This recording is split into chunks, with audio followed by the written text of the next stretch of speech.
আজ আমরা এমন এক বিষয়ে কথা বলবো যা তরুণ তরুণীর জীবনে গভীরভাবে প্রভাব ফেলে।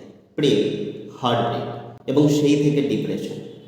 কিন্তু এটাই কি জীবনের শেষ? একদম না। অল্প বয়সে প্রেম হওয়াটা অস্বাভাবিক কিছু না। অনুভব, মান অভিমান, ভালোবাসা এসবই জীবনের একটা অধ্যায়। তবে সেই প্রেম ভেঙে গেলে অনেকেই ডিপ্রেশনে চলে যায়, মনে করে এটাই বুঝি জীবনের শেষ। কিন্তু প্রশ্ন করো নিজেকে, তুমি কি এতটাই দুর্বল?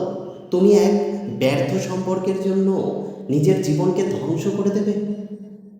অনেক বড় বড় মানুষ, যেমন স্যার এপিজে আব্দুল কালাম, তার অপরা উইনফ্রেতে বর্ণনা করেছেন যে তিনি কত কষ্ট পেয়েছেন, তাই বলে থামেননি।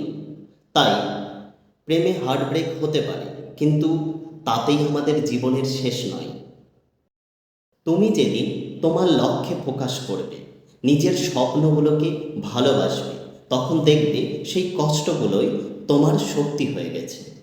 তাই আজ থেকেই নিজের আত্মবিশ্বাসের উন্নয়ন করো, ব্যায়াম করো, নতুন স্কিল শেখো, সোশ্যাল মিডিয়া থেকে নিজেকে কিছুটা বিরত রাখো।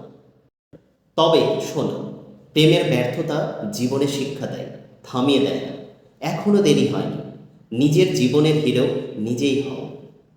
কেউ তোমাকে বাঁচাতে আসবে না, তোমাকে তোমাকেই বাঁচাতে হবে।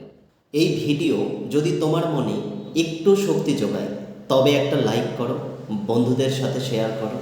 মনে রেখো, তুমি দুর্বল নও, তুমি যোদ্ধা।